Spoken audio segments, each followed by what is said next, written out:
Pessoal, de forma inédita, eu acho, eu vou voltar do futuro para fazer um convite para vocês. Então, como vocês vão poder ver hoje, eu conheci hoje o Rodrigo Terron, que está aqui comigo. E o podcast tem 1h30. Nosso podcast normalmente tem 40 minutos, 50 minutos. Mas eu queria muito que você assistisse esse episódio. Foi uma aula para mim de vida, foi uma aula para mim de negócio, foi uma aula de empreendedorismo. A gente discutiu aqui muitos caminhos que muitas vezes são escondidos. E aí eu queria agradecer aqui de novo pelo Rodrigo, pela sua história, por tudo. E eu quero, assim, eu peço, assista esse episódio, porque vai mudar a tua vida. Pô, Tá bom? Obrigado. Obrigado a você mais uma vez. Tamo junto. E nos vemos em breve. Bora. Assista.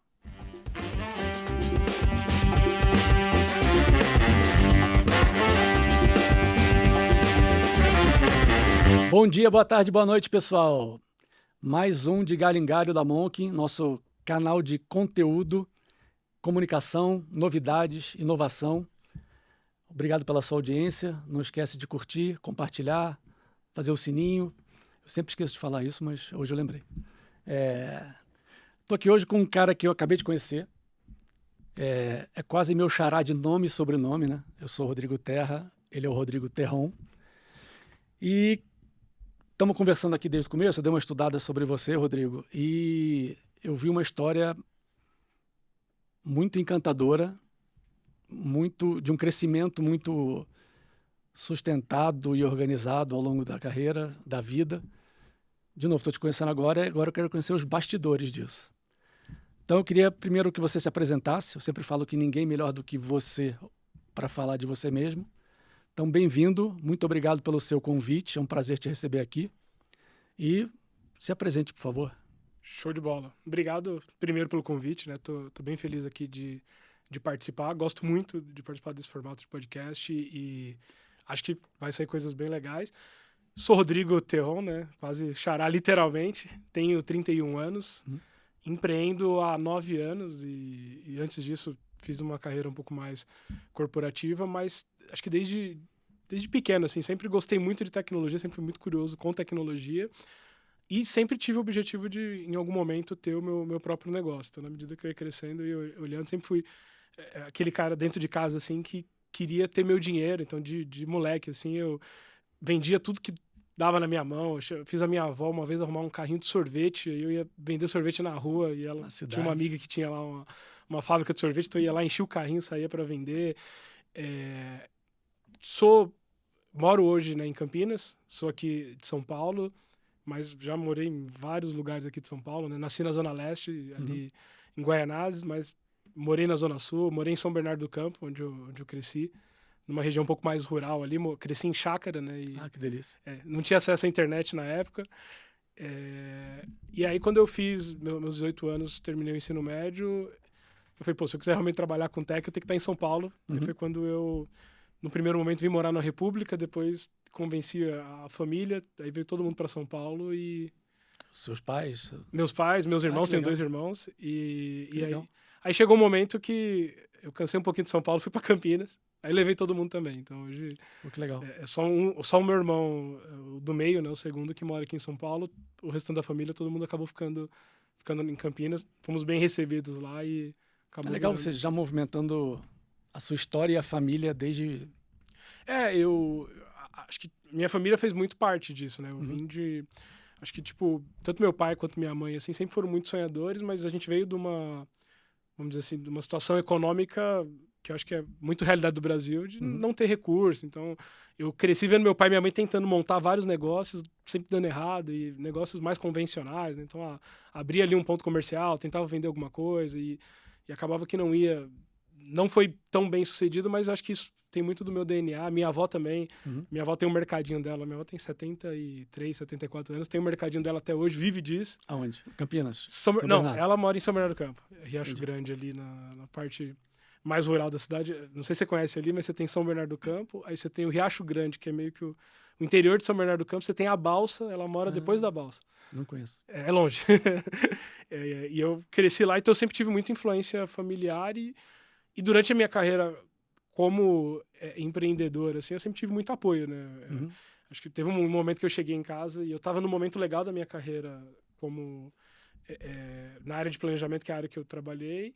E aí eu cheguei e falei, olha, eu vou pedir as contas e eu vou montar meu negócio, assim. E na época eu ganhava, assim, coisa já de 5 vezes a renda familiar antes de eu trabalhar. Então, Mas me fala um pouquinho onde você começou. legal. Enfim, eu estudei na escola pública, né? Me formei no ensino médio. Vim aqui para São Paulo e comecei como operador de telemarketing na época numa empresa que fazia cobrança para o cartão Casas Bahia. Era o produto que eu trabalhava. Tinha bastante trabalho. Tinha a carteira, assim, na época era um prédio de 14 andares de call center só dedicado para Casas Bahia. E aí eu trabalhei ali quase um ano na linha mesmo.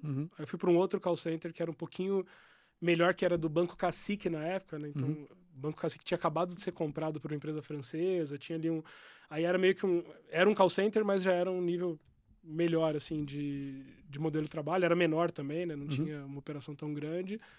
Comecei minha faculdade, eu fiz análise e desenvolvimento de sistemas, e aí chegou uma hora que dentro do próprio call center eu migrei para a área de planejamento estratégico. Aí eu fui na escadinha, né? Eu fui primeiro tinha uma posição que chamava Control Desk, que era quem controlava o tempo real dentro do call center. Então você olhava ali para garantir que todo mundo estava cumprindo os horários da forma correta.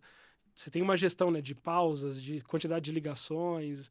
Basicamente você fica ali o tempo todo olhando para o tempo real da operação.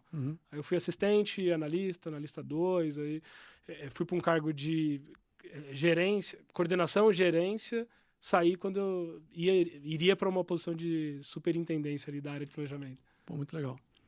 E como é que a tecnologia, a programação entrou na sua vida? Eu sempre fui muito curioso. Como eu cresci numa área um pouco rural, não tinha acesso à internet até quase os 18, assim, a gente tinha aquela boa e famosa que muita gente hoje nem sabe que existiu, internet de escada. Então eu ia, mas eu sempre fui muito curioso, tanto com o software, com o computador, quanto com o hardware. Então eu tinha ali um dado momento computador, assim, bem antiguinho na época, assim, pra época já era um modelo antigo, mas eu fui aprendendo, eu abria ele, desmontava, tirava, enfim, memória, pente de memória, HD, fui entendendo, quando eu acho que tinha uns 14 para 15 anos, tinha uma assistência técnica pertinho de casa e eu meio que virei voluntário lá, então eu sempre fui muito curioso com tecnologia. E aí a programação veio um pouco depois, quando eu comecei a fazer a faculdade, que eu tive acesso à programação e eu comecei a usar isso no meu dia a dia, principalmente Por que banco você de escolheu dados. programação? Porque eu gostava de tech, eu olhava para a tecnologia, eu olhava assim e falava, pô, a tecnologia vai mudar o mundo. Tem coisa aí. Eu não me via num papel, por exemplo, na época, sei lá, talvez um advogado.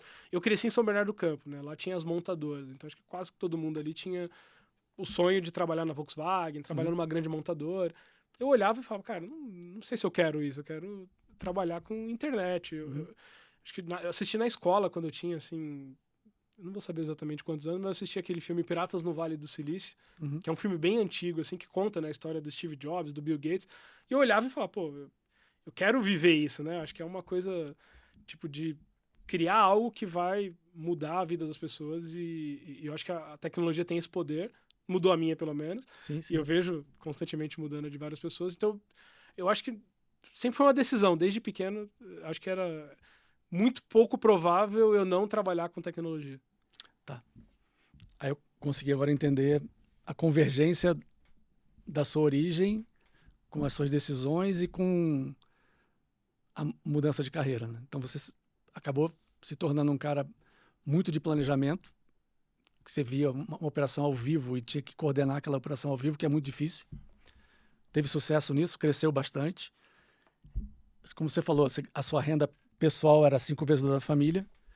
Isso coisa de 3 anos, né? Sim. Trabalhando no mercado. E aí, de repente, você falou, cara, eu vou largar isso tudo e vou empreender. A gente entrevista muita gente, a gente trabalha com startup aqui, bastante com corporate, a gente vê muita coisa, mas eu sempre fico curioso de entender qual foi o clique de você mudar uma coisa que estava dando muito certo, aí você me corrige se eu estiver errado, mudar uma coisa que estava dando muito certo e começar do zero uma outra. Tem que ter uma coragem, tem que ter uma grana guardada. Como é que foi esse processo para você? Eu acho... Enfim, eu lido já há bastante tempo com empreendedores, né? E eu acho que o o empreendedor, assim, ele tem um apetite para o risco muito grande. Então, eu cheguei no momento, enquanto eu estava na minha carreira, eu falei, cara, eu vou crescer aqui, eu vou crescer aqui. Aí eu fui alcançando, eu tive várias promoções, acho que o último ano antes de eu empreender, acho que eu tive umas 2 ou 3 promoções, assim, cada 6 meses eu tava ali, mas eu ficava muito inquieto. Eu tinha, na época, a minha liderança, né, que também a Camila acabou saindo da Intervalo para empreender, ela falava, cara, eu vou para casa e eu fico pensando, cara, o que o Terron vai trazer de problema para mim amanhã? Porque eu era muito inquieto e eu acho que era muito desse DNA, dessa coisa de, pô, eu queria empreender estando dentro da empresa. E eu acho que durante muito tempo eu empreendi nas empresas que eu trabalhei. Eu lembro que quando eu era operador, eu já pensava em como eu conseguiria melhorar o processo da equipe toda. Então, na época o sistema ali permitia uma automação de comandos, eu comecei a criar uns comandos, e aí eu conseguia fazer, sei lá, 2 vezes o que o operador fazia normalmente. Então, eu tinha isso. Quando acho que foi ali mais ou menos 2014, o Cubo aqui não existia ainda e começou a surgir alguns negócios que até não era tão chamado de startup ainda, mas começou a surgir negócios de base tecnológica que começou a mudar, de fato, a vida das pessoas. E aí, nessa época, assim, eu acho que eu me vi pensando, eu falei, pô, eu tô numa posição tão confortável que se eu tivesse, sei lá, mais uma promoção aqui, o custo de parar tudo para começar vai ficar tão alto que eu vou desistir de criar o negócio. E aí me faltava talvez só cara, vou fazer. E aí meio que chegou a hora, assim, Mas aí você chegou no Cubo, ou você já conhecia o Cubo, ou você... Não, isso foi antes do Cubo abrir. Eu comecei a empreender em 2014, acho que o Cubo, se não falha a memória, é de 2015. Sim. Mas quando eu soube do Cubo, eu fiquei desesperado. Falei, cara, preciso estar nesse lugar, preciso olhar. Mas aí você abriu a empresa e foi pro Cubo? Não, eu demorei bastante para chegar no Cubo, na verdade. Mas em 2014, quando eu comecei, eu falei... Eu trabalhava numa empresa, um call center é um prestador de serviço, né? E aí, para mim, o racional era muito simples, né? Não tinha essa coisa ainda. Hoje você pensa em startup, você tem uma série de elementos, né? Você pensa mais produto. Mas na minha cabeça eu falei, pô, preciso prestar um serviço, achar alguém que tem uma dor que pagaria por isso e eu tenho um negócio.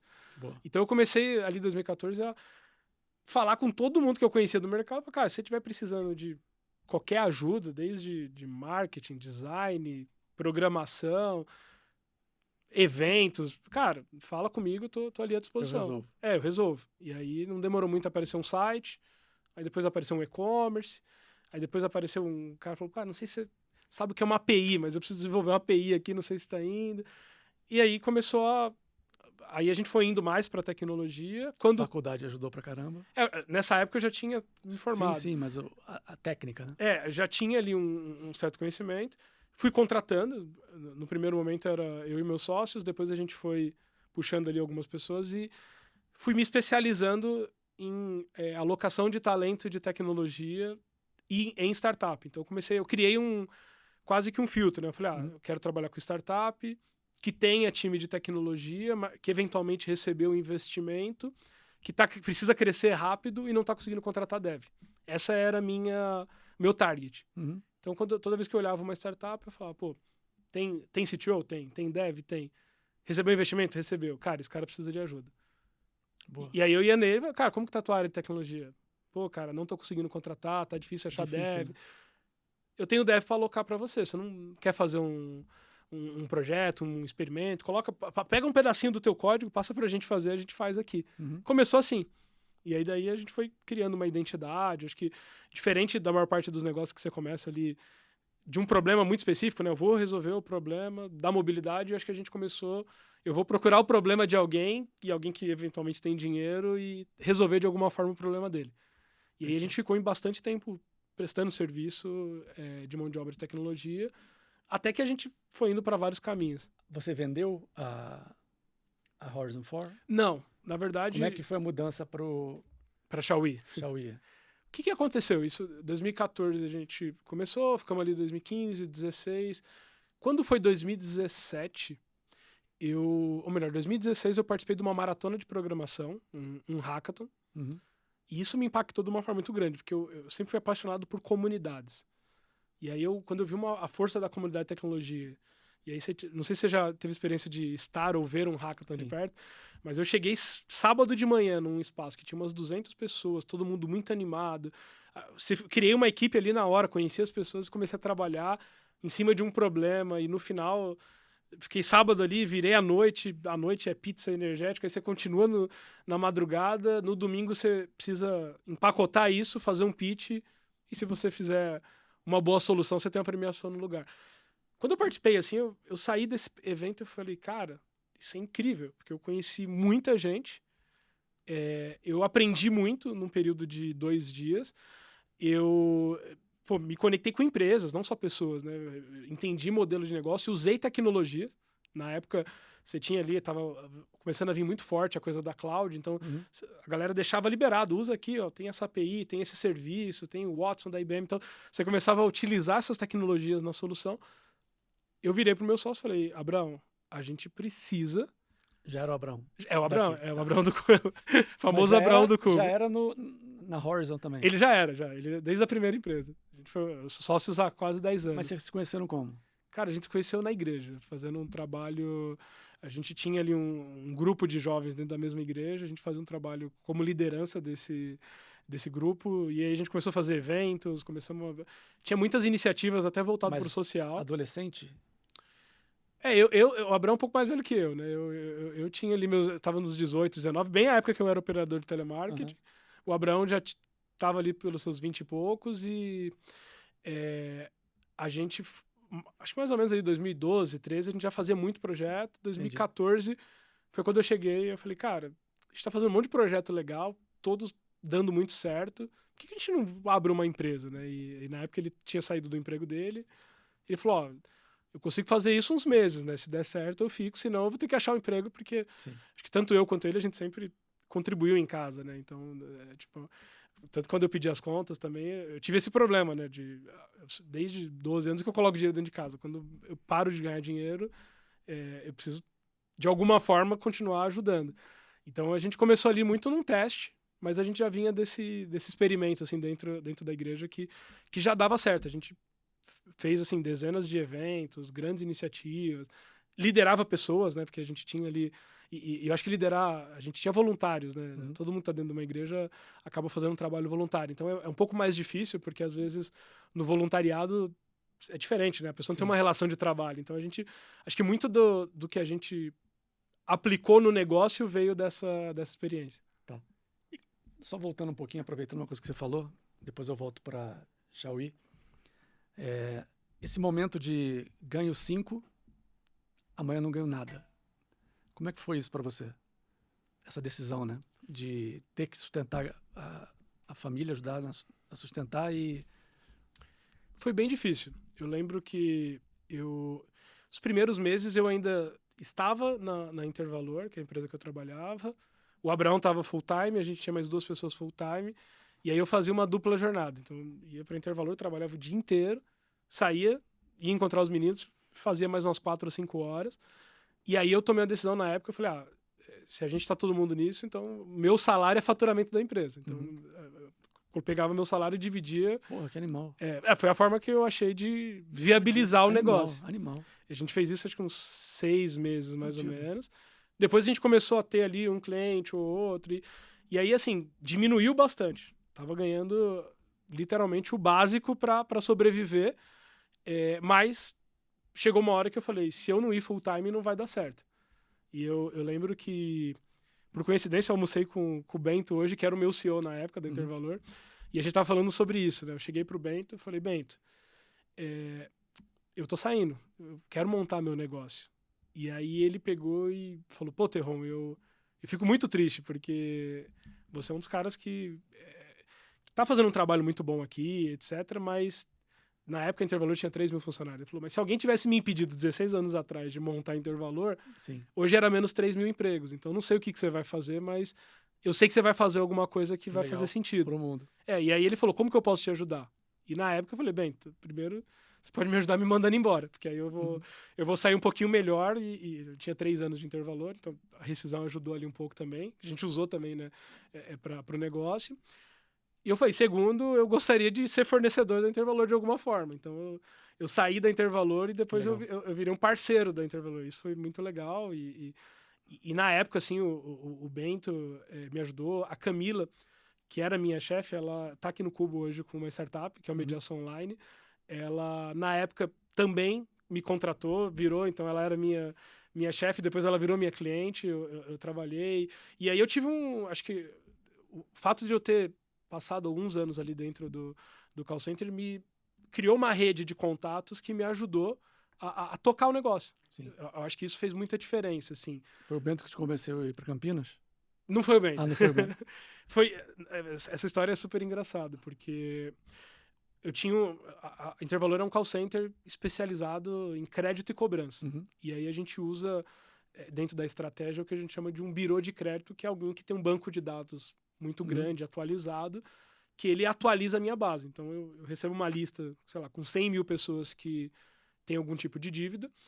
E por que uma empresa, por exemplo, a gente trabalhou, sei lá, com a Sky. Por que a Sky terceiriza isso? Porque por algum motivo a Sky sabe que aquele CPF tem uma dívida, mas ela não tem contato, porque a pessoa trocou de celular, ela mudou de endereço.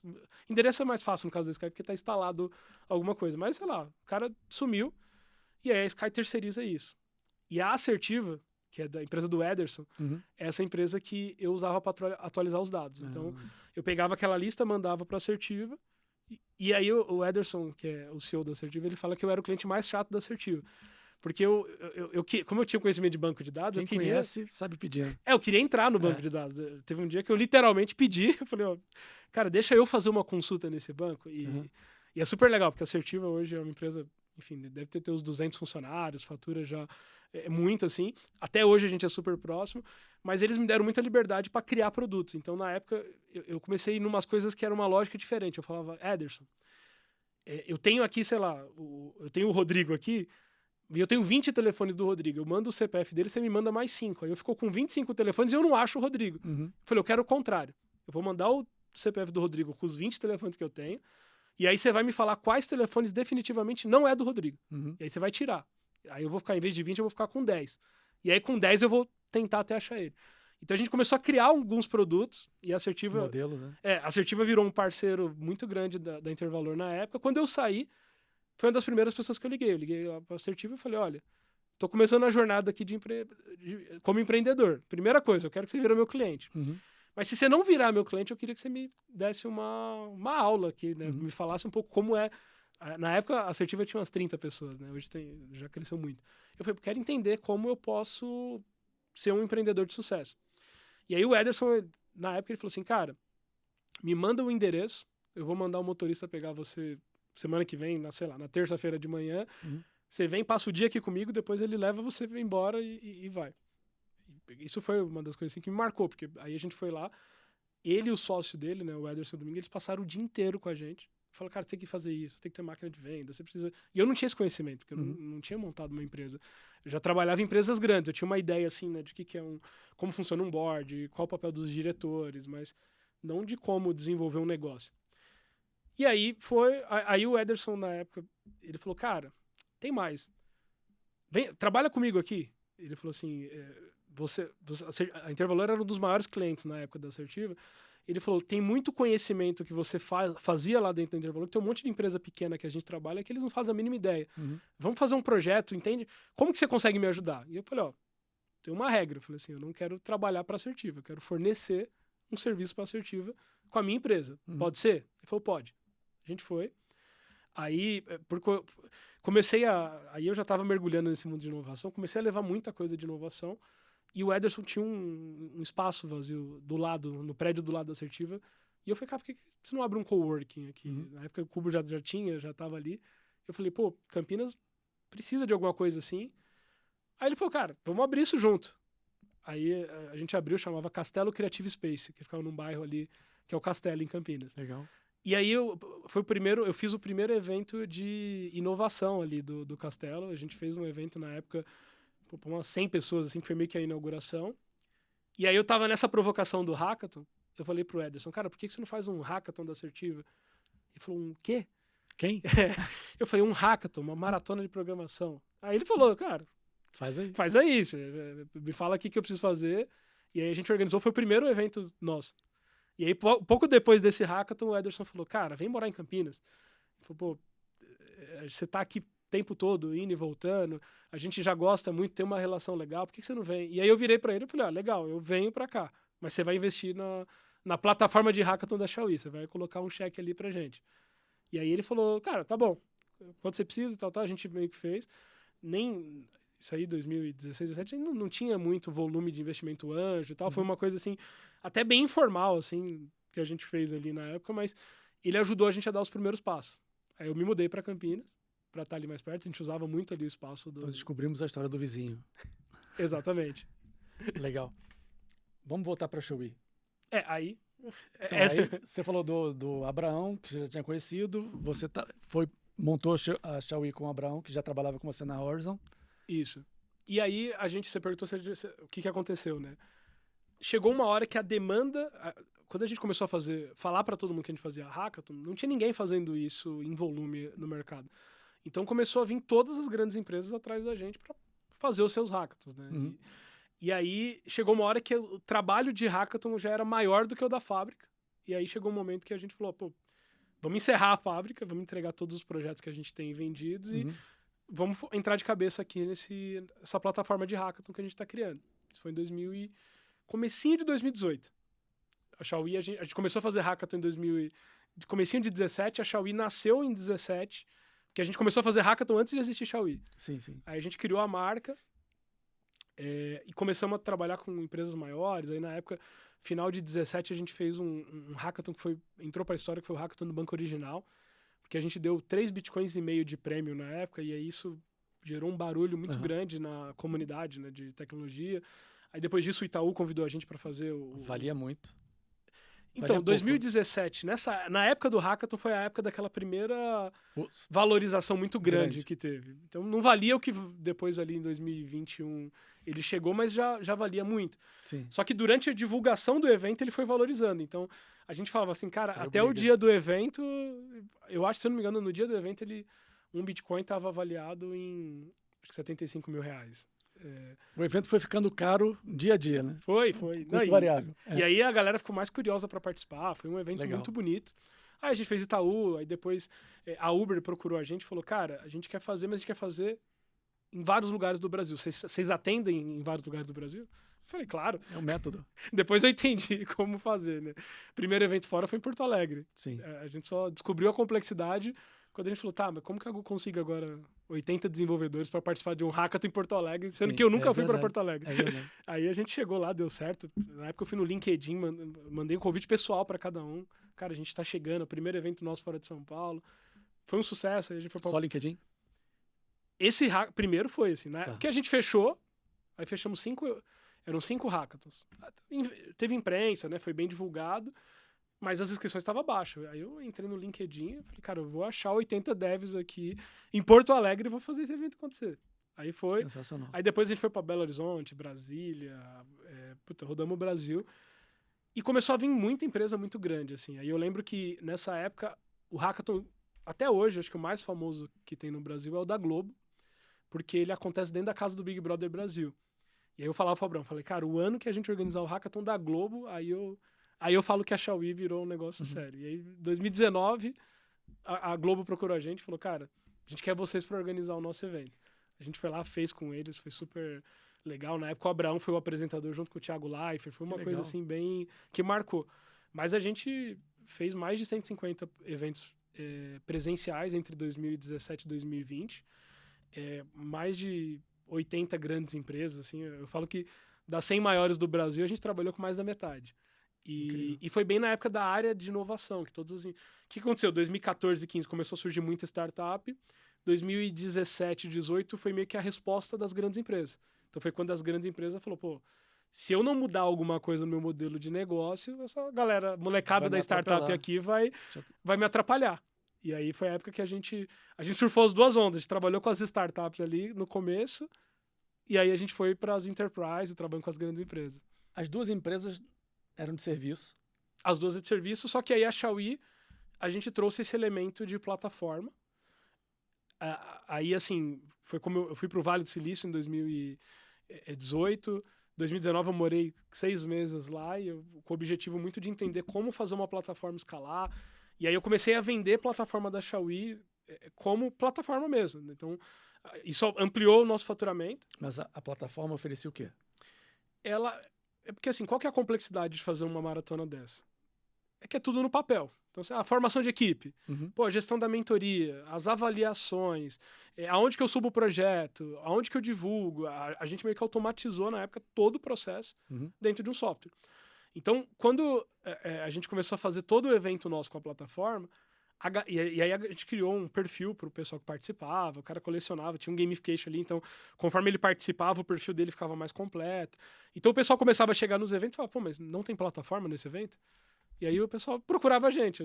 Já teve situações assim da galera procurar a gente na semana do evento, falando, pô, tem um monte de participante pedindo, tal, o que eu faço? E a gente começou a atender como plataforma. Mas aí você sabe de quantos clientes mais ou menos para quantos? Assim, vamos colocar assim, a gente rodou isso até a pandemia. A gente rodou 150 hackathons que a gente organizou, a gente fez mais de 500 como plataforma no total. Sim. Óbvio que o faturamento da plataforma era muito menor, não deu tempo, né, dele virar maior, porque aí veio a pandemia, a gente fez uma fusão e acabou pausando um pouco o que a gente tinha de Xiaomi na época. Mas estava indo bem, começou vamos dizer assim, escalar de uma forma legal, porque começou a virar a plataforma oficial dos hackathons. E quando chegou nesse status, assim, foi o momento que a gente mais cresceu. E aí a vida deu um pause. Na verdade, foi pandemia. bom. Assim, acho que quando foi o final de 2019, eu lembro que teve um final de semana que a gente fez 5 hackathons presenciais simultâneos em lugares diferentes. Um, inclusive, em Florianópolis. Então eu estava em Florianópolis, era o hackathon da NSC, que é a Globo lá de Florianópolis. Aqui em São Paulo a gente estava com o Loft, Liberty Seguros, acho que tinha um em Brasília. Eu sei que era assim, foi um final de semana que cada um da empresa estava num lugar e aí eu falei, pô, a gente não consegue ficar fazendo isso muito. E tava indo para isso, tava aumentando muito a demanda. Então eu lembro que no final de 2019 a gente fez uma reunião e eu falei, cara, pode ser um tiro no pé, mas vamos virar tudo pro online. E aí os caras falaram, eu falei, como assim no online? Eu falei, pô, a gente tem plataforma. Falei assim, o que diferencia a gente de uma agência é que a gente tem um software. Se a gente fazer a mesma coisa que a gente faz presencial no online, a gente vai fazer eventos maiores, vai conseguir fazer um volume de eventos muito maior e quem quiser fazer presencial, contrata a plataforma e faz. E aí, cara, saímos aqui, isso aí era coisa de dia 20 de dezembro de 2019. Cara, vamos fazer. Comecinho de 2020, eu comecei a recusar os projetos. A gente quer fazer, aí a gente, olha, agora a gente só faz online. Como assim só faz online? Eu falei, não, a gente mudança de posicionamento, a gente tem a plataforma. Se você quiser contratar a plataforma para o teu evento presencial, rola, mas a gente não organiza mais. Você tem que ter uma produtora, a gente não é mais produtora de evento. E aí a gente começou a ter ali um ou outro interessado e tudo mais, só que estava meio devagar. Quando foi fevereiro, eu falei, vamos lançar um evento nosso. A gente criou uma propriedade intelectual que se chamava Mega Hack, e aí a ideia era sempre ter pelo menos 10 marcas com desafios lá dentro. E aí isso começou a dar certo. A gente... Presencial ainda? Não, online. Tudo online. Como que era a ideia do Mega Hack? Ele era um evento, em vez de ser só o final de semana, ele era uma semana. Eu tinha 10 marcas, cada uma com seu desafio, elas pagavam cota de patrocínio, e aí a gente fazia a gestão disso tudo online. E aí a gente fez o primeiro Mega Hack em fevereiro de 2020. E deu super certo. E aí, quando a gente passou o evento, isso foi antes do carnaval, veio o carnaval, passou o carnaval, começou a vir a Covid e tal. E a empresa estava totalmente... A gente estava online já. Online. Aí foi quando eu peguei e falei assim, cara, muda no Media Kit, fala que vai ter mais 5 edições do Mega Hack esse ano e vamos comercial. E aí a gente explodiu de vender Mega Hack e evento mesmo, claro. Durante a pandemia. O pessoal da comunidade, os desenvolvedores, eles falavam, cara, você salvou minha pandemia, porque eu tava em casa, tava ficando louco, e aí conheci uma galera legal, enfim, a gente saiu tinha 30 mil pessoas na nossa base de participantes, a gente foi para 100 mil em questão de dias, assim, legal. Teve eventos, a gente deu premiações altíssimas, assim, 150 mil reais, 200 mil reais de prêmio, aí na época ninguém tinha escritório em casa, então a gente falou com as marcas, cara, dá de prêmio montar o home office do cara, manda a cadeira gamer. Então a gente começou a fazer uma dinâmica, a gente tinha 150 eventos presenciais, a gente fez mais de 100 online em 2020. E aí foi uma loucura, porque eu e o Abraão, que era host, então a gente era host de 4, 5 lives por dia, de vários eventos diferentes, de casa. Vocês ficavam de casa. Não, no começo da pandemia eu tava na Califórnia, e aí quando deu ali dia 15 de março, que eu tava voltando, eu lembro que eu falei, cara, esse negócio não vai ser rápido. Eu saí assim em São Francisco, tava tudo deserto, vazio. Aí eu entrei na Best Buy, eu comprei uma webcam, comprei um monte de coisa, vim pro Brasil, entrei em casa, depois eu só saí em outubro. Aí era live e foi. Legal. Então, eu vou chegar na Rocket City agora. Boa. Mas antes eu queria só, assim, você é um cara que aprendeu do zero, desde pequeno você já era vendedor, já empreendia com um carrinho de sorvete, e você tem uma cabeça muito aberta, e um coração muito aberto, aparentemente, também. Por que eu digo isso? Porque você foi presente na Telco Contact, né? Que é a primeira. Foi o primeiro call center que eu... Depois do Intervalor. Lá você construiu alianças, mostrou sua competência, foi crescendo. Teve o insight de trazer por gostar de tecnologia, de estudar tecnologia e programação. Você conseguiu trazer todo o seu relacionamento, que é uma coisa que as pessoas às vezes esquecem, né? Você constrói a vida inteira um relacionamento e quando você tem um desafio novo, você vai para o desafio novo e muitas vezes esquece. Então, são os aprendizados que eu estou tendo com você aqui, né? Depois você teve nunca digo que é sorte, mas o privilégio de conhecer o teu sócio num lugar que vocês frequentavam, se confiavam e já criaram raízes a partir dali, num trabalho voluntário, que virou um negócio, o primeiro negócio de vocês, e vocês continuaram se abrindo de uma forma genuína.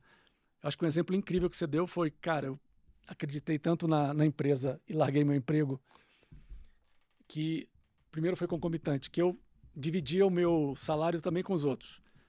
Isso é uma coisa raríssima, de alguém entender, apostar e abrir a vida para mais gente. Deixar de olhar só o eu, né? Que é muito importante e muito raro isso. Depois as coisas foram dando certo, você foi pegando seu relacionamento e foi fazendo aquilo virar uma coisa natural. Trazendo o teu ex-chefe para perto, trazendo o teu ex-fornecedor para perto, construindo coisas sempre junto. E aí a vida também, a tua experiência profissional foi conduzindo um programador para um cara de hackathon. E aí, como vocês chegaram no Rocket City? Legal. Você fez uma leitura muito boa. Veio esse momento de pandemia, a gente fez esses 100 eventos online. Aí, lembra que eu falei, final de 2019 a gente estava cansado já, porque a gente se desgastou muito durante ali, enfim, foram 3 anos.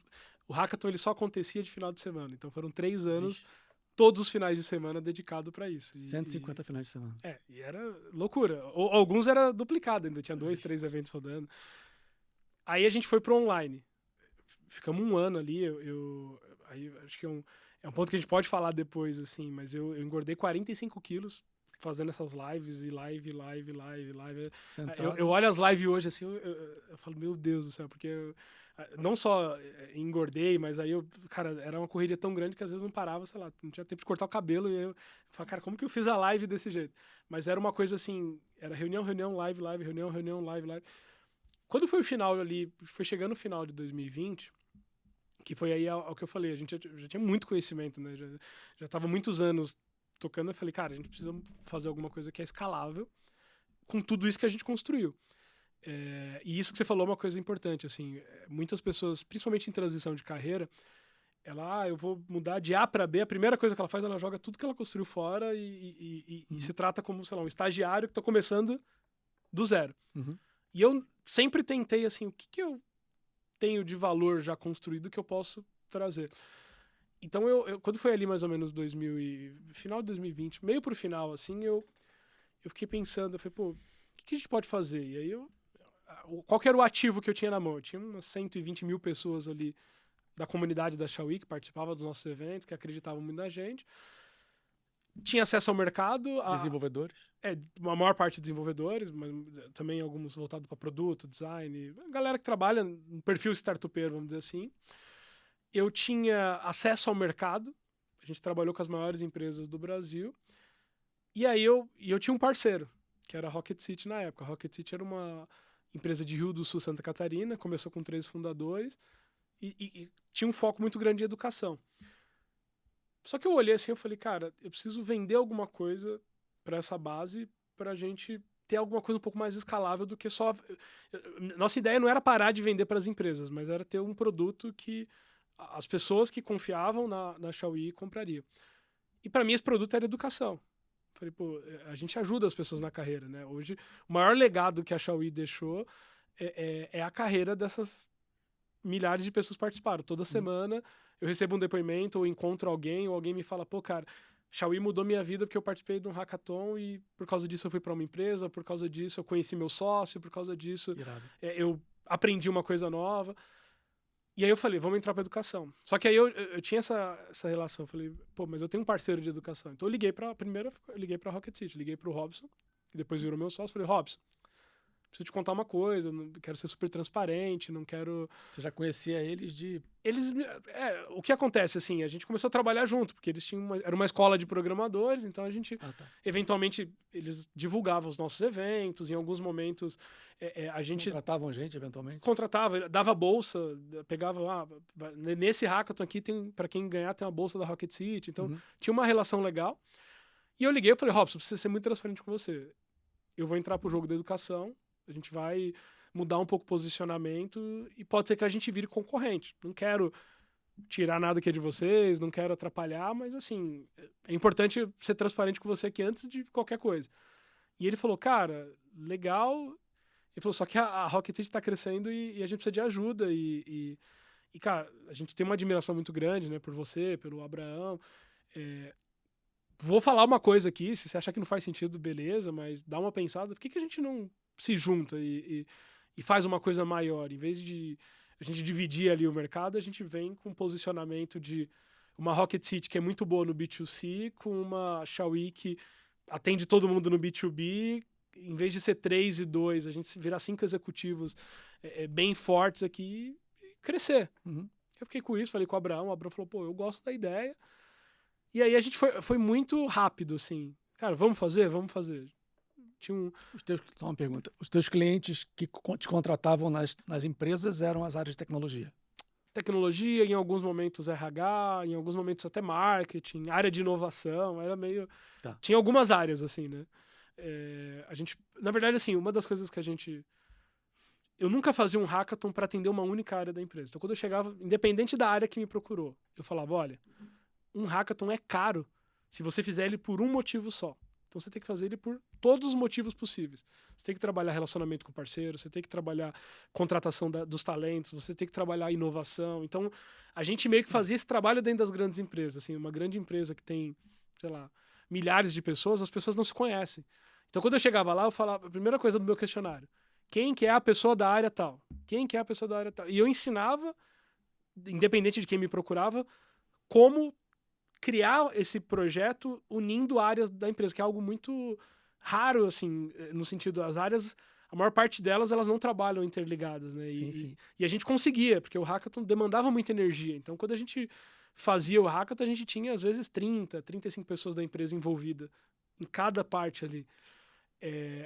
Então, a gente olhou... Nossa, depois eu quero sentar num bar para ouvir essa história, porque senão vai ficar um podcast de 3 horas. Não, a jornada da Xiaoyi, eu falo que a Xiaoyi me deu as melhores experiências da minha vida, me colocou nos lugares mais incríveis, assim. Mas aí a gente foi para esse momento. O Robson falou, cara, e se a gente fizer uma fusão? Eu falei, pô, nunca tinha pensado por isso, mas também não tenho nada contra. Por que não? Vamos fazer. Foi muito rápido, a gente acertou os termos, assim, em 2 conversas. Contratamos um advogado ali e falou, cara, como que a gente faz uma fusão aqui? E ele falou, olha, vocês precisam disso aqui, isso de um lado, isso do outro. Organizamos. Com 1 mês e meio a gente estava anunciando, assim, que é muito rápido para um processo de uma fusão de 2 empresas. E quando a gente anunciou, foi a primeira coisa, assim, em 2020, a gente trabalhou tanto que a Xiaoyi ganhou o Startup Award da Associação Brasileira de Startup, a gente teve uma visibilidade. Na semana seguinte a gente anunciou a fusão. 2020. Aí o mercado olhou assim, a comunidade olhou e falou assim, cara, o Transformer tá se juntando, porque a comunidade de tecnologia tinha uma admiração muito grande pela Xiaomi, tinha uma admiração muito grande pela Rocket City, e falou, pô, meus ídolos vão trabalhar junto a partir de agora. Então isso foi Cristiano Ronaldo e Messi. foi um negócio assim que gerou, assim, foi incrível do momento que a gente divulgou. Poderia falar, desculpa a brincadeira, eu poderia falar Germancano e o JK do Fluminense, mas são gigantes. Então vou respeitar, mas vocês eram em nomes, então é o Cristiano Ronaldo e o Messi. Boa, não, gosto. E aí foi um negócio assim, deu uma repercussão muito positiva, a gente conseguiu arrumar num time muito grande, aí foi muito rápido os papéis, eu falei, olha, eu quero olhar para operações. Robson, pô, você é mais experiente e Robson é um pouco mais velho. Eu falei, cara, você continua como CEO mesmo. Abraão, vai para pessoas e cultura. A gente foi se distribuindo. Na época eram 2 times de 15, 20 pessoas cada um. A gente juntou 40, menos de um ano a gente tinha 80. Você falou que a Rocket City tinha 13 sócios ou 3? 3. Então viraram 5 de uma hora para outra também. E aí a gente rapidamente, assim, distribuiu ali os papéis e começamos a trabalhar. Tinha uma diferença de faturamento muito grande? Não, assim, não era muito grande, era... Assim, a Xiaomi faturava um pouco menos, porque embora o nosso negócio tinha um ticket médio alto, era serviço, e a Rocket já faturava um pouco mais porque era produto, então tinha uma... O custo era bem diferente também, né? O teu custo deve ser alto, dele bem mais baixo. Na verdade, durante a pandemia, o meu custo praticamente zerou, assim, a gente ficou com uma equipe muito enxuta e eu não abaixei meu preço, né? Então, foi o ano que a gente teve a melhor margem da Xiaomi. A Rocket estava crescendo muito rápido, só que a Rocket usava muito marketing digital, então eles tinham gasto de marketing digital muito grande, com tráfego, Google Ads, Facebook Ads. Então, quando a gente juntou assim, não ficou uma coisa assim tão grande. Assim, os 2 faturamentos juntos, assim, já era assim, era muito expressivo para o mercado, assim, na época juntando assim, dava mais de 20 milhões de faturamento, para uma empresa com menos de 40 pessoas. Então a gente chamou a atenção do mercado. E aí virou uma das maiores escolas de ensino de programação. Aí de final de 2020 para 2021, a gente melhorou muito o posicionamento, a gente começou a ter uma estratégia de ter mais conexão com o mercado. A Rocket não falava com as empresas. Agora a gente falava, porque a Xiaomi tinha as empresas. Aí a gente começou a trabalhar muito a consolidação da marca. E aí o desafio que a gente tinha era como ter uma Rocket City que é menos um infoproduto, né, um curso online, e é uma escola. Então a gente começou a olhar muito para a jornada do aluno, a gente começou a olhar muito para a máquina de venda. Então, do meu lado e do Abraão, a gente trouxe um conhecimento mais startupeiro. O Robson, ele é um especialista em marketing digital, então a gente foi usando as ferramentas, casando ali os 2 mundos, que são mundos que se conversam muito pouco, né? Você tem um mundo ali do Érico Rocha, da fórmula do lançamento, você tem um mundo das startups, e são mundos que eles se repelem até, assim. Volta e meia. Eu fiz lançamento também, né? Legal. Antes de estar na Monk. Fiz alguns lançamentos com outro sócio. E eu notei essa diferença. E eu falei, cara, eu tenho que juntar os 2 mundos também, né? Então, hoje, o profissional que trabalha com performance digital da Monk, a gente trouxe do mercado de lançamento. A gente tinha essa visão. Então, assim, do lado da Rocket, a gente tinha estrategista, a gente tinha um cara de tráfego. Do nosso lado, a gente falou, a gente precisa ter um inside sales aqui dentro. Então, a gente... Tanto que, assim, pra galera de infoproduto, a gente conseguiu algo que é muito precioso, que é desenvolver valuation, virar uma empresa e deixar de ser um infoproduto. Sim. Até ter um valor de mercado e de fato, não só ter um valor projetado, mas ser comprado, né? A gente conseguiu, a missão foi alcançada. Tá. Você ia falar? Não, e aí a gente foi para essa organização aí durante 2021 e... Tá. Isso que eu ia perguntar, do D0, contrato assinado, para o dia do exit, do investimento, qual foi a grande mudança na empresa? Legal. Então, é que assim, a gente tinha ali 2 empresas com mais ou menos 15 pessoas. Você não tem muito, dentro de uma empresa dessa, um número muito grande de processos, você não tem lideranças estabelecidas, então tudo é o founder que resolve. Geralmente todos os founders resolvem todos os problemas. Eu acho que quando a gente se juntou, a gente falou, agora a gente tem um pouco mais de 30 aqui. A gente começou a contratar. E aí a gente fez um desenho de como seria o modelo ideal. Então, na época a gente falou, agora a gente deixa de ser... E aí eu usei o meu conhecimento lá da Intervalor, né?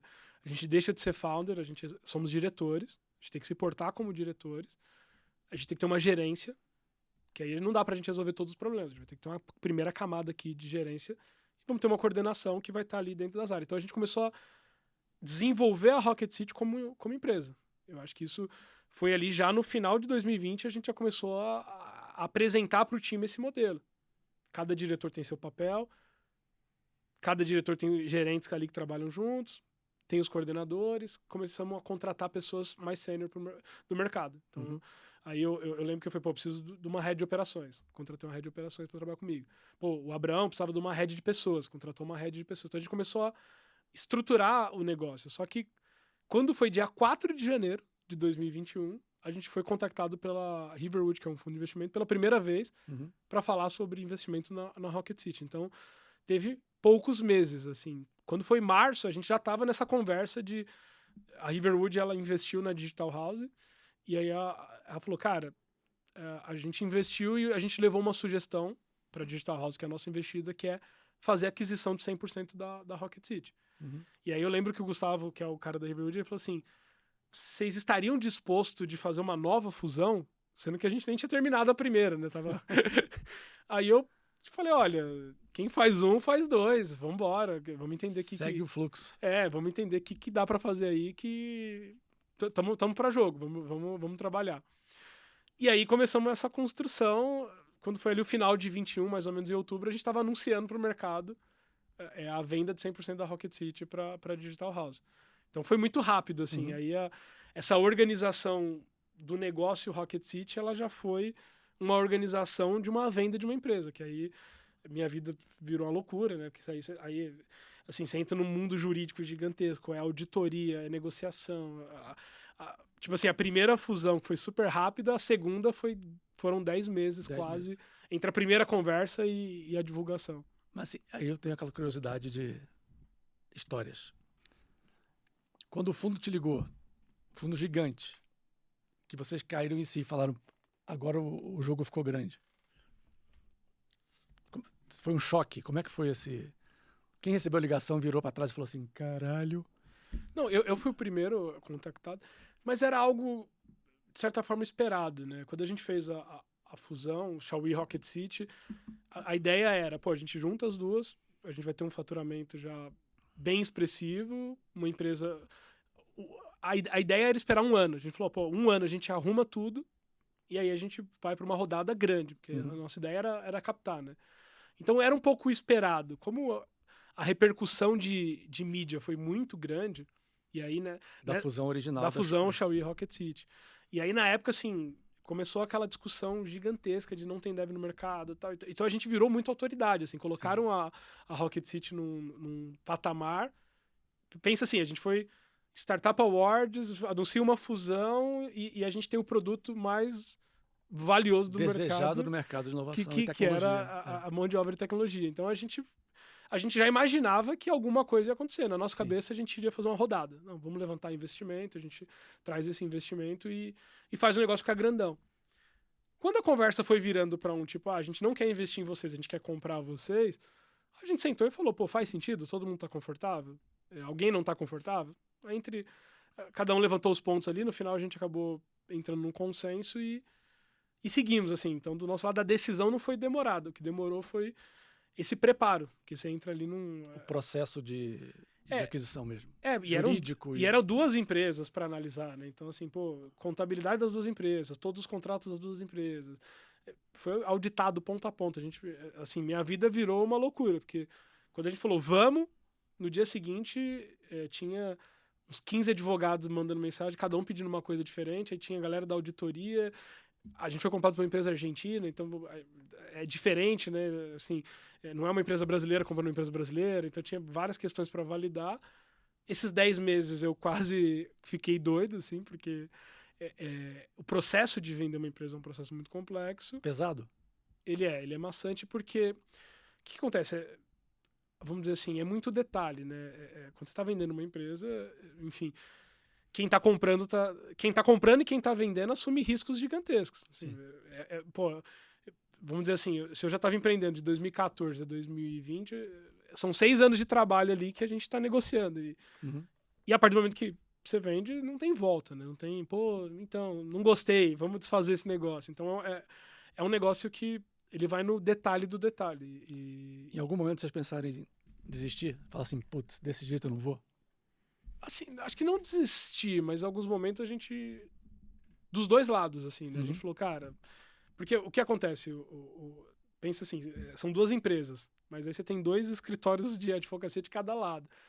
E cada um quer defender o seu cliente. Então, chegava uma hora que ia eu e a pessoa que estava representando a Digital House do outro lado, eu falava, cara, a gente vai ter que cortar esses advogados um pouco e seguir assim mesmo. Pô, esse ponto aqui não dá para estressar mais, a gente já tá no limite. Então, tinha algumas coisas assim que a gente foi... Tipo assim, cara, se não parar aí, vão morrer. Mas por decisão estratégica, e cada um cede que é o É, ideal, do tipo, esse lado aqui a gente abre mão, esse lado aqui vocês abrem mão. E aí, até uma negociação, né? E vocês estão lá ainda? Tinha no contrato um período para vocês ficarem? Não, tinha. Eu já cumpri esse período. Foi 21. Tá. Eu fiquei até o meio do ano agora de 2023. O Robson, que era o CEO da Rocket, ele saiu um pouco depois da venda, foi negociado algo um pouco diferente ali. Eu assumi a posição de CEO e aí agora, no meio do ano, acabava o meu período e aí eu acabei optando por não seguir. Nesse período entre a saída do Robson, eu preparei 2 novos executivos que assumiram, né, a posição ali de... Uma é a Isa, né, que ela se tornou a CEO da Rocket City, e o outro é o Mike, que ele já era um dos professores da Rocket mais antigos, já tinha ali... Ele já tinha um papel muito importante. Uma liderança técnica, talvez. A gente só oficializou ele como diretor e aí, assim, preparei a equipe para a Rocket City crescer sem necessariamente eu estar lá dentro. E o Abrão? O Abrão saiu também no meio do ano. Ele acabou... Boa. Então vocês não têm mais nenhuma relação? A gente continua como acionista. A parte, né, quando a gente vende a empresa, a parte disso vem em ações. Então manteve, sim. E aí a gente manteve. Né?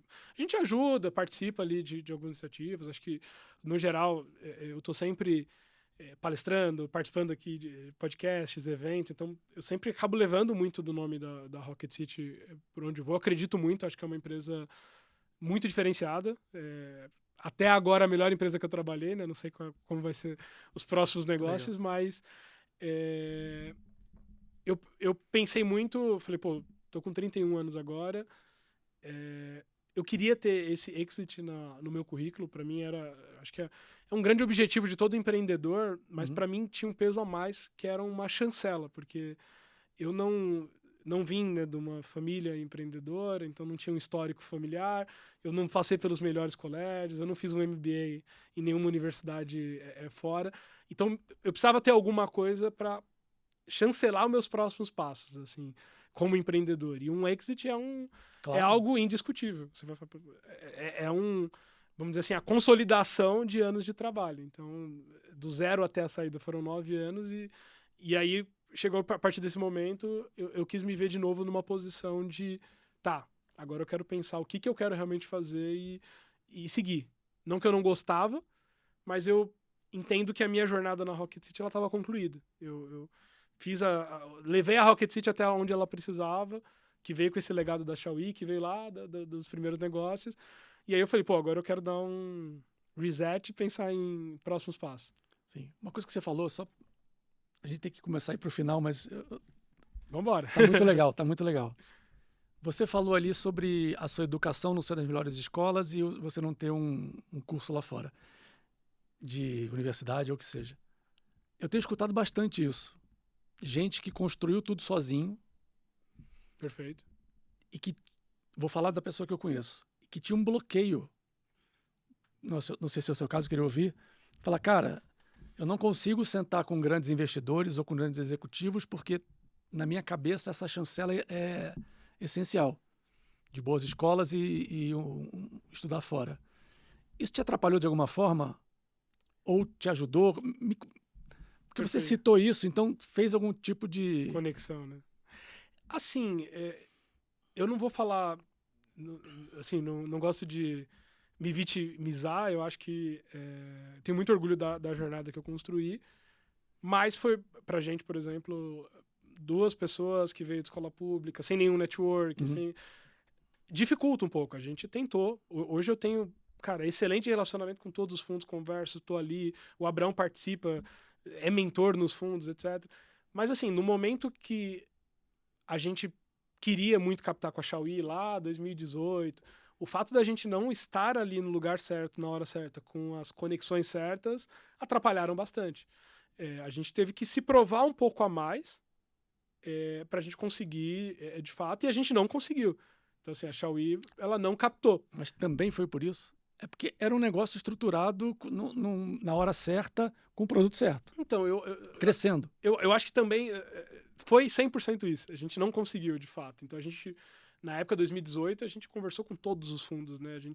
Eu fui pro Vale do Silício, comecei a me conectar com os fundos de lá e de certa forma, vamos dizer assim, me faltava alguns skills naquela época que, olhando hoje, assim, com a visão que eu tenho hoje, talvez eu não investiria também, porque a gente... Você que se incomoda de citar?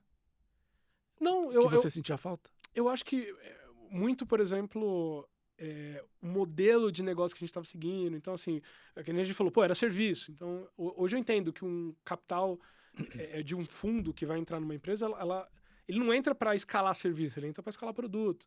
A gente estava batendo... A gente tinha ali... Eu lembro que teve uma vez que uma pessoa aqui do Cubo, a gente faturava alguns milhões com a Xiaoyi, e aí ela falou assim, pô, sabe o dia que a plataforma da Xiaoyi realmente vai dar certo? Eu falei, não, eu tô tentando. Ela falou assim, o dia que vocês pararem de organizar o evento. Que foi um pouco do que a gente fez depois. E eu fiquei com isso na cabeça. Eu falei, cara, se eu não matar o serviço, o meu produto nunca vai crescer. Então, só que naquela época, a gente não tinha recurso, não tinha... Se eu parasse de fazer o serviço, a empresa quebrava. E quando a gente acertou a mão no faturamento, assim, tava faturando bem, aí eu falei assim, pô, eu não posso matar o serviço. Então, quando a gente tentava captar, a gente ia com uma tese do tipo assim, olha, se você investir na Xiaoyi, a gente vai parar aqui e vai olhar para a plataforma. Para o investidor era a coisa, mas cara, será que não é muito arriscado isso? Porque você vai parar o serviço, aí você tem uma plataforma que você não vende ainda, se eu colocar esse investimento aí, pode ser que não dê tão certo. Então, isso, a gente ficou nesse dilema ali uns 2 anos. Então, a gente tinha um negócio, faturava acima de 1 milhão, com um time super enxuto, trabalhava com as maiores empresas do Brasil, mas a gente não tinha um produto que tinha um potencial de escala. Por um outro lado, eu olhava e falava, pô, o VC brasileiro, ele estava olhando para o que era essencial para o mercado naquele momento. Então, assim, se eu olhasse, as teses eram muito assim, pô, a gente está olhando muito para o mercado financeiro, porque o mercado financeiro brasileiro precisa. Então, era fintech. A gente está olhando muito para SaaS, o mercado precisa de software, a gente precisa automatizar. Então, hoje, a maturidade que a gente tem de mercado permite investidores investir em negócios que é um pouco diferente. Mas naquela época era um pouco mais difícil também, assim, né? Tô falando, diferente no sentido de ser serviço? Um pouco diferente no sentido de tese e momento de mercado, assim. A gente tinha um produto que... que assim, a gente tinha menos recurso disponível. E aí o recurso que o investidor tinha entre investir em uma fintech, investir num SaaS e investir na Xiaoyi, parecia menos arriscado investir nos outros. Então a gente avançou, assim, eu tive muito feedback que ajudou muito na Xiaoyi, depois na Rocket City, mas era aquele feedback do tipo, pô, cara, a gente não vai conseguir investir. E aí você fala, pô, não vou conseguir captar esse investimento. Aí chegou uma hora que a gente meio que desencanou, a gente já tava faturando bem, já tava ganhando bem, aí eu falei assim, pô, vamos tocar aqui o negócio, depois a gente... Na verdade, assim, no começo da pandemia, acho que todo mundo, né, bateu um desespero. Eu falei, pô, Abrão, a gente sempre viveu zero caixa, assim, né? Do tipo assim, eu vendia em janeiro para pagar as contas em janeiro, vendi em fevereiro. Quando você se vê talvez eu fique alguns meses sem faturamento, eu falei, eu não tenho dinheiro, né, no começo da pandemia, assim, todos os fundos, né, falavam, cara, como que você tá de run rate, que é o dinheiro que você tem ali para os próximos meses? A gente nunca teve isso, porque a gente sempre vendeu, faturou, pagou e sempre foi assim. Então bateu ali um desespero. Mas depois a gente sabia faturar, a gente sabia vender. Aí chegou uma hora que a gente falou, não, talvez o nosso negócio não é um negócio para VC, não é o VC track que a gente está fazendo. Vamos ser parceiro dos VCs, vamos ajudar as startups. A gente sempre teve os VCs muito perto, que eles eram os jurados nos nossos eventos. Sim. Então, assim, a gente atendia startups, então a gente tinha eles como parceiro, mas a gente chegou uma hora que a gente falou, não, para com esse negócio de ficar captando. E aí a gente, na Rocket, lá na frente, a gente falou, agora eu tenho um produto, tenho uma máquina de venda, é escalável, agora eu tenho cara de um VC, de um produto para VC, vamos dizer assim. E, de fato, quando a gente chegou nesse ponto ali, a gente teve vários investidores dispostos a investir. A gente optou por vender. Porque aí meu medo mudou. Eu falei assim, se eu captar agora, precisar de mais dinheiro, não conseguir captar e esse dinheiro que a gente levantar acabar. E aí quando surgiu a possibilidade de vender o negócio, eu falei, volto para a chancela. Falei, cara, talvez eu precise dessa chancela e aí nos próximos negócios eu cumpri aqui, né? Eu fiz a jornada completa. Sim. Mas faz muita diferença. Assim, e eu não julgo a decisão do VC, né? Quando você olha ali uma startup, você fala, pô, esse founder passou por Stanford. Você sabe que tem um peso muito grande. O que significa passar por Stanford?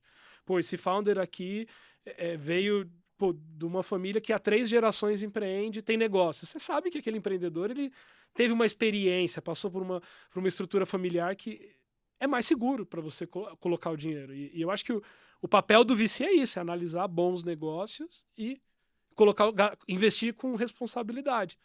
Existe outliers, né? Existe pontos fora da curva, mas não é todo mundo que consegue fazer essa jornada.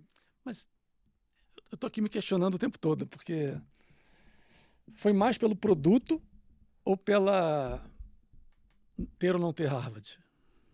Porque você está me falando do produto, não era um produto que tinha fit para o VC naquele momento. Legal, eu tenho uma boa resposta. É que assim, foi no geral, pelo produto, mas se tivesse um Harvard no meio, falava, cara, talvez esses caras não acharam ainda, mas, então, mas o meu existe a confiança, entendeu? Não se trave por isso. Esse é o meu grande ponto com a pessoa que eu estou discutindo e, pelo que eu estou entendendo, com um aprendizado que você teve, né? Eu não diria que a gente travou. Então vocês não travaram. A gente tentou. Quando a gente falou, pô, se não é o momento de captar exige muito tempo. Assim, são dezenas de conversas, são materiais que você precisa elaborar. Então a gente tentou, passou, falou, cara, talvez não é ainda. Vamos focar em aumentar faturamento. Se eu aumentar faturamento, se eu melhorar o produto, se eu melhorar a equipe, caminhos, né? Porque uma hora a gente vai conseguir. Eu acho assim, fez falta? Obviamente, se eu tivesse... É aquela coisa assim, né? Você gostaria de ter passado por Harvard? Adoraria ter feito Stanford. Stanford era... Quando eu fui pro Vale do Silício a primeira vez que eu pisei no campus de Stanford, eu falei, cara, agora eu entendi. Porque aí você começa a interagir com as pessoas, você entende por quê. Então, por isso que eu falei que eu não julgo a decisão. Talvez naquele momento eu não tinha um negócio apto. Só que se eu tivesse um bom network, a jornada do investimento ela começa no... Eles falam que é os 3 Fs, né? Que é a primeira rodada do investimento você vai fazer ali com familiares, amigos. Se eu tivesse mais conexões, talvez eu teria começado um negócio com mais dinheiro, e aí você investe melhor, aí você consegue... A gente sempre, por exemplo, começou a contratar pessoas do zero. Então obviamente, a gente não conseguia contratar e competir com uma empresa que tinha investimento. Então eu contratava uma mão de obra que eu ia formar, eu ia desenvolver esse talento lá dentro. Então foi um caminho mais lento. Mas eu nunca vi isso como impeditivo. Eu falei assim, legal. E você fez. Tipo assim, beleza, não tenho Stanford, vou continuar empreendendo mesmo assim. Assim, eu nunca deixei isso definir aonde eu chegaria. Mas quando me veio a possibilidade de ter uma chancela forte, eu falei, opa, isso aqui para os próximos 10 negócios que eu for, vai ter um peso. Isso aqui justifica não ter os outros elementos. Não que seja demérito não ter, mas se alguém tem, existe uma facilidade disso. Você já chegou lá por mérito, já construiu tudo, já passou por tudo. Exatamente. Hoje eu não... Tanto que quando eu fiz, aí eu fui... Isso foi bem legal. Eu fui para Stanford e aí eu falei, pô, agora eu posso... E aí eu fui conversar com uma pessoa que mora lá na Califórnia e tal, e ela falou, cara, por que você tá, tipo, colocando isso como se fosse algo que falta? Tipo, talvez faltou para aquele momento, para aquele empreendedor lá atrás. Sim. Ele falou assim, agora, você não acha que, tipo, talvez não vai ser algo que, sei lá, você vai parar agora, você tá numa jornada, aí você vai parar, falou, talvez, você tá fazendo isso, sei lá, por orgulho, você tá fazendo... E eu falei, pô, pode ser que seja verdade, pode ser que eu não precise fazer isso agora. E aí eu desencanei um pouco, mas eu ficava... Eu lembro que uma pessoa falou para mim, falou, cara, se você não conseguir se inscrever pro processo do MBA de Stanford até 30 anos, passou de 30, esquece que a taxa de aprovação ela cai drasticamente. E aí eu ficava com isso na minha cabeça. Eu falava, cara, eu só tenho mais 2 anos, eu só tenho mais um. Aí depois eu desencanei, assim, eu falei assim, pô, se for pra acontecer, vai acontecer e... Vai dar aula lá, pô. Exatamente. É isso. Eu já fui convidado para participar e dar uma aula em Berkeley, sabe? Esse é meu ponto. E aí já mudou, não é mais uma necessidade. Quem tá lá tá preso em teoria. E, cara, pelo amor de Deus, Berkeley, Stanford, Harvard, MIT. pelo amor de Deus. Eu já tenho muitos amigos em todas as universidades e eu consigo, todas as vezes que eu tô nos Estados Unidos, eu visito, vou lá e pergunto e eu consigo... Me sinto muito feliz de ser mentor, apoiar, ajudar, enfim, na jornada, conectar essas pessoas. Eu acho que mudou muito o papel, assim. Sem dúvida. E agora? Próximos passos. Você está livre, entre aspas? Essa é a pergunta que eu mais recebo e respondo ultimamente. Droga. Então não responde, brincadeira. Não, é porque é muito engraçado, assim, porque o dia que eu fiz o post falando, né, pô, do Zero ao Exit, eu tô saindo da Rocket City, não deu 30 segundos, eu comecei a receber no WhatsApp, o que você vai fazer? O que você vai fazer? O que você vai fazer? E aí vem esse peso da chancela. Eu recebi N propostas diferentes, pessoas falam, cara, não, vamos conversar, pô, acho que tem coisa pra gente fazer junto, etc, etc. Só que aí na minha cabeça, eu falei, pô, fiquei 9 anos full, intensos ali. Eu falei, eu não vou tomar uma decisão em, sei lá, 30 dias. Então eu decidi não tomar nenhuma decisão rápida. Eu tô nesse momento de não vou tomar uma decisão rápida. E pós, né, a venda da Rocket City, eu me tornei investidor, eu me tornei advisor, eu comecei a dedicar um pouco de tempo para outros negócios e principalmente para outros fundadores que eu possa agregar de alguma forma. Sim. E aí hoje eu tenho dedicado um pouco mais do meu tempo para estar perto desses negócios. Assim. Então eu percebo que a experiência, embora eu tenha 31 anos, assim, o fato de ter passado pela jornada completa, eu sei alguns macetes ali, alguns caminhos, alguns atalhos que ajudam. Então, hoje eu tô apoiando vários negócios, acho que tô trabalhando tanto quanto eu estava, mas talvez não colocando todo o meu tempo em um único negócio, mas estou apoiando várias iniciativas e conectando, usando o meu network para ajudar outros negócios. Acho que isso está sendo algo bom para esse momento de não vou tomar uma decisão rápida. Sim. Eu poderia dizer que você está fazendo o que você sempre fez? Sim. De certa forma, sim.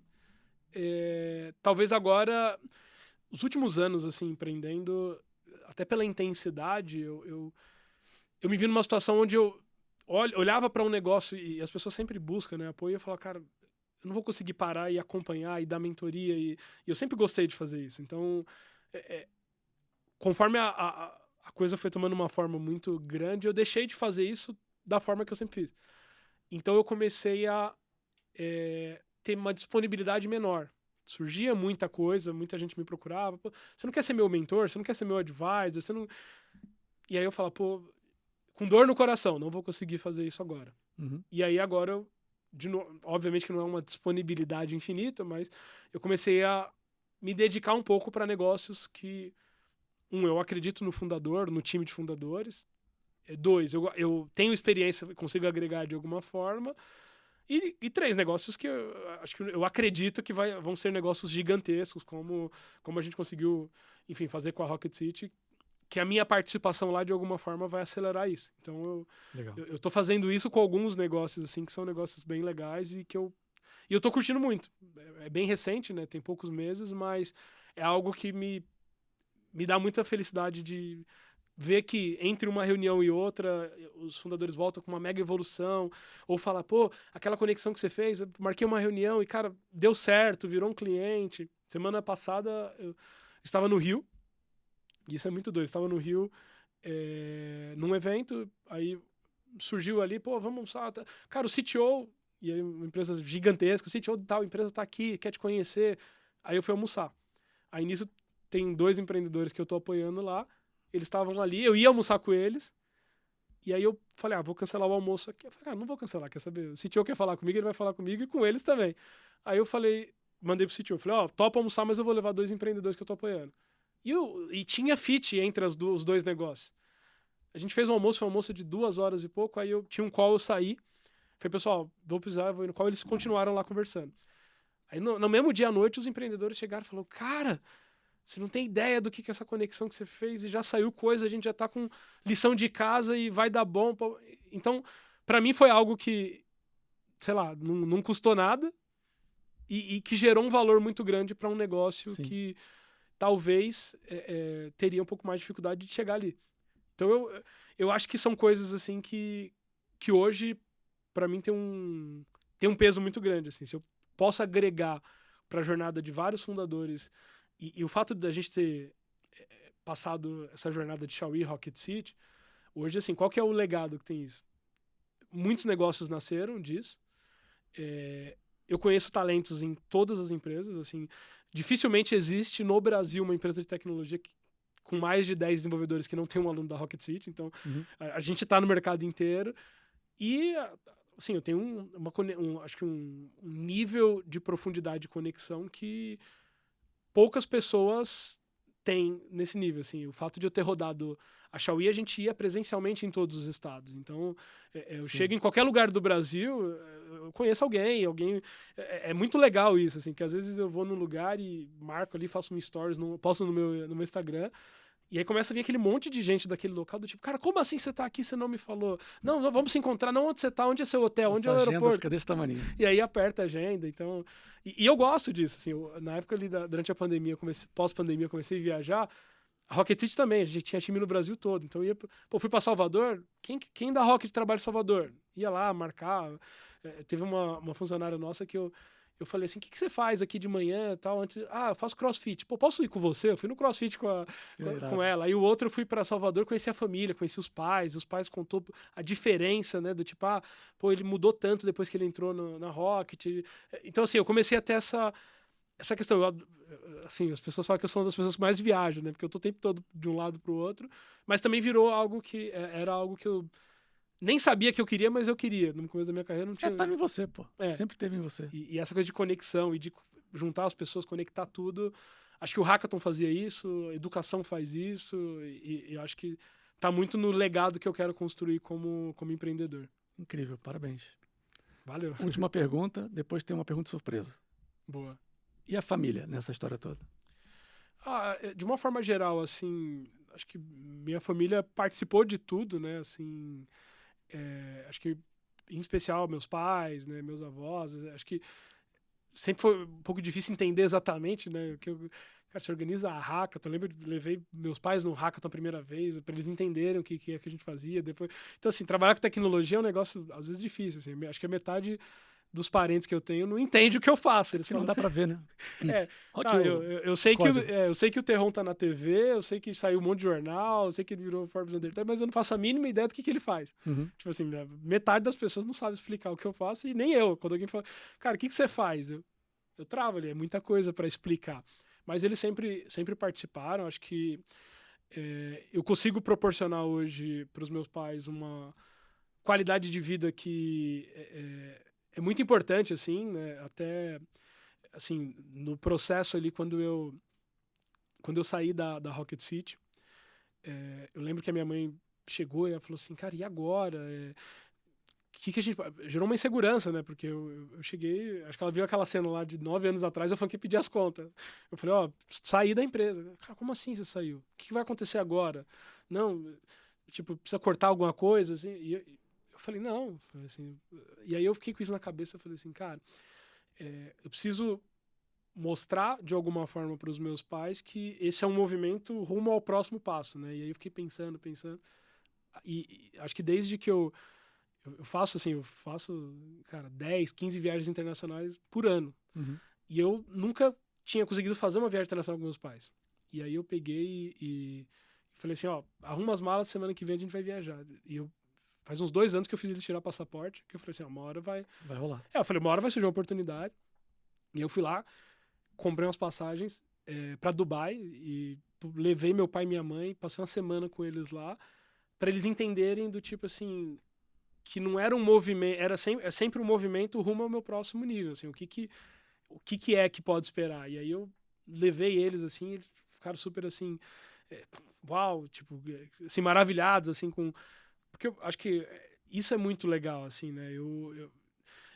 De novo, essa coisa, né, quando você cresce num ambiente onde, por exemplo, eu tenho muitos amigos, né, que cresceram e ia pra Disney e não sei o quê, né? Você já cresce com essa referência de que o mundo é muito maior do que só onde a gente vive, de que tem... Mas eu precisava passar isso o contrário, né? Eu falei, pô, eu não tinha, e eu, beleza, agora eu tenho, eu entendo como o mundo funciona, mas eu preciso passar isso também pra minha família de alguma forma. Sim. Então, hoje eu foco muito em dar essa qualidade de vida para os meus pais, assim, em dar essas experiências que eles não tiveram, mas meus pais participaram de vários hackathons que eu fiz, eventos que eu vou palestrar, podcast, todos que eu participo, eles fazem questão de ouvir, marca, e tem hora que eu até falo pra minha mãe, para de postar, porque ela fica postando essas coisas. Posta o nosso, hein, pessoal? Ela fica postando nas redes sociais, e eu tento também estar um pouco mais próximo, assim, acho que vários momentos, assim, o pessoal fala, pô, deve ser muito legal, já teve gente que falou assim, cara, mas você viaja o tempo todo, deve ser muito maneiro, mas teve momentos que eu, por exemplo, não estava aqui no Brasil num aniversário da minha mãe, do meu pai, num dia das mães, no meu aniversário, passei já uns 3 aniversários fora, que tinha um evento, tinha alguma coisa importante. Teve um momento que eu fiquei em 2019 6 meses fora, que meu pai ficou internado, eu não estava aqui, não podia voltar para o Brasil naquele momento.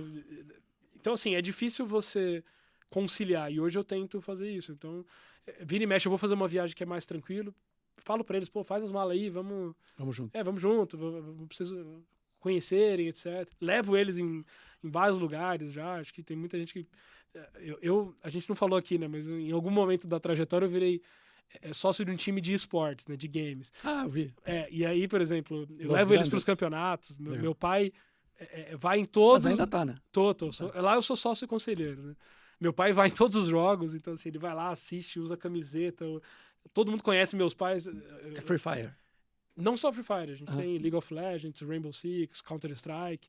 Teve um episódio super engraçado que eu tava nos Estados Unidos num evento e o time ia jogar no campeonato, e meu pai me ligou e falou assim: você consegue um ingresso pra mim ir lá ver o time jogar hoje? E aí eu mandei mensagem, não tinha, tava esgotado, mandei mensagem pro um diretor da Riot, que é o organizador do campeonato. Falei, cara, me ajuda, eu preciso do ingresso pro meu pai e tal. Ele, não, mas seu pai tá sempre aqui, manda ele vir, né?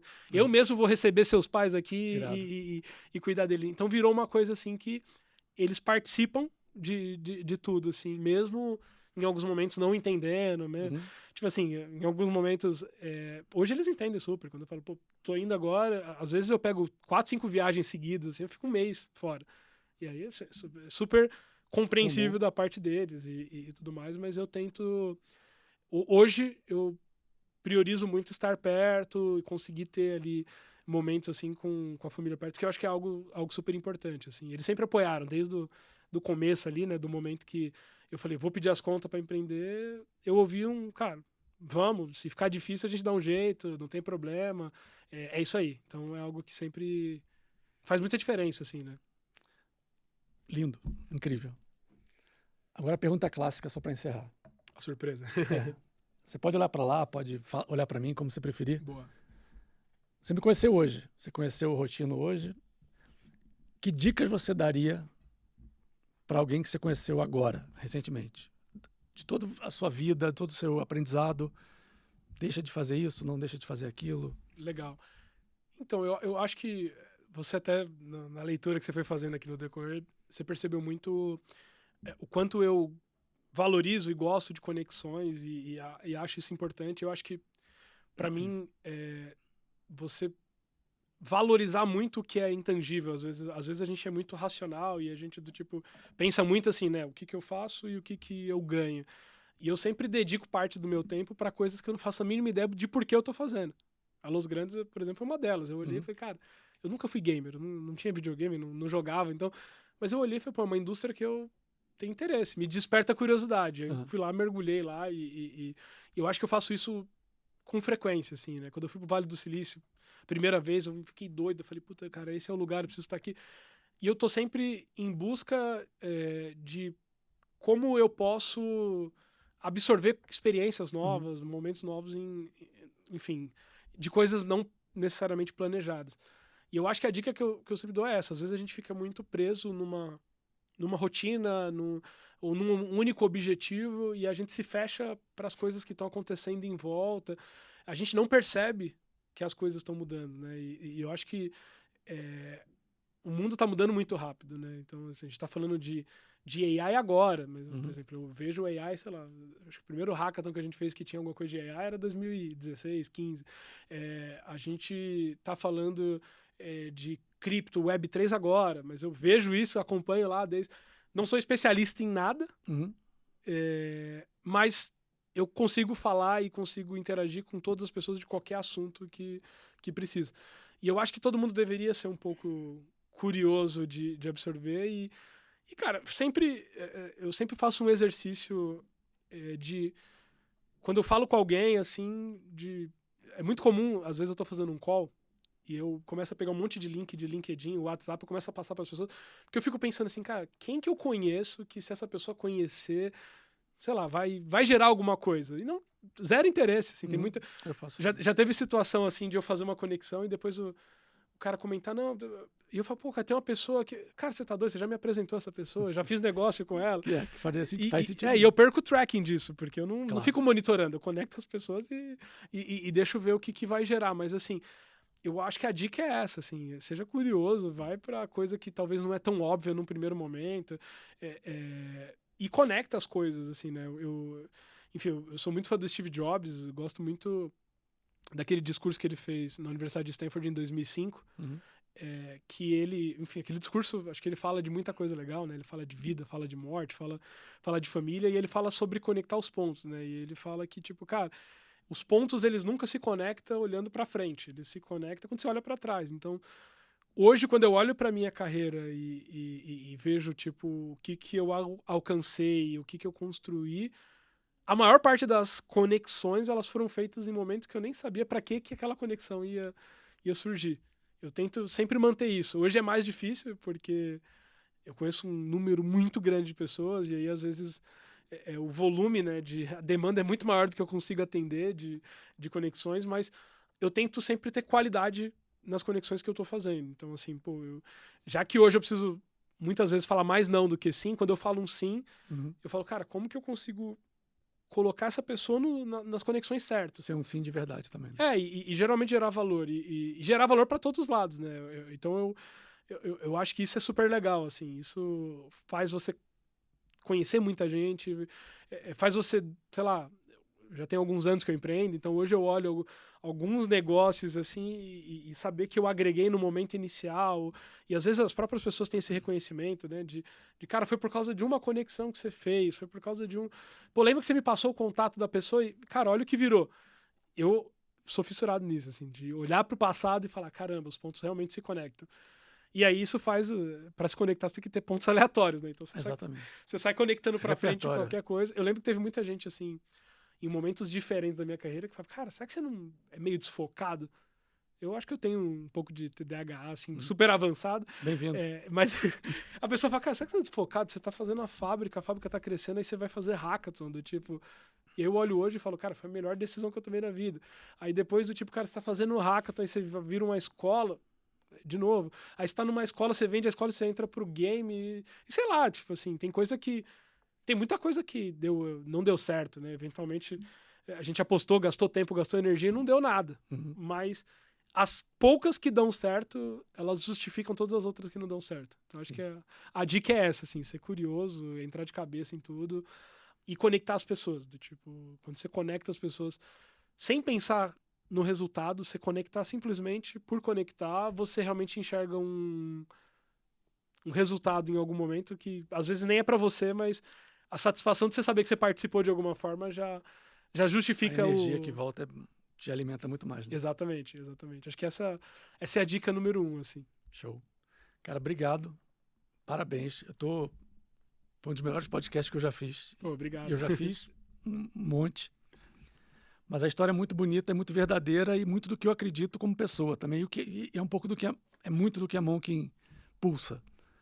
Então, pô, parabéns. Muito orgulho de ouvir a tua história, de te conhecer. Não, feliz aqui de participar. Eu acho que esse formato aqui ele é sempre um formato muito legal, assim, porque eu falo que, sei lá, 50% da responsabilidade é minha como participante, mas 50% da responsabilidade é de quem é o host, de saber navegar bem nas perguntas e extrair, né? Acho que tem muita coisa, extrair o que realmente gera valor e E eu acho que o que a gente falou aqui foi muita coisa muito legal, então espero que o pessoal, a audiência aqui que acompanha, espero que eles gostem, né? E que gere valor. E quem quiser se conectar comigo, pô, eu tô em todas as redes sociais. Tento ser a pessoa mais acessível do mundo na medida do possível e ficaria feliz de alguma forma saber que o que a gente falou aqui vai gerar valor para alguém.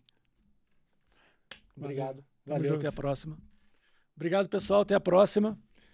E a gente se vê em breve. Valeu. É isso aí.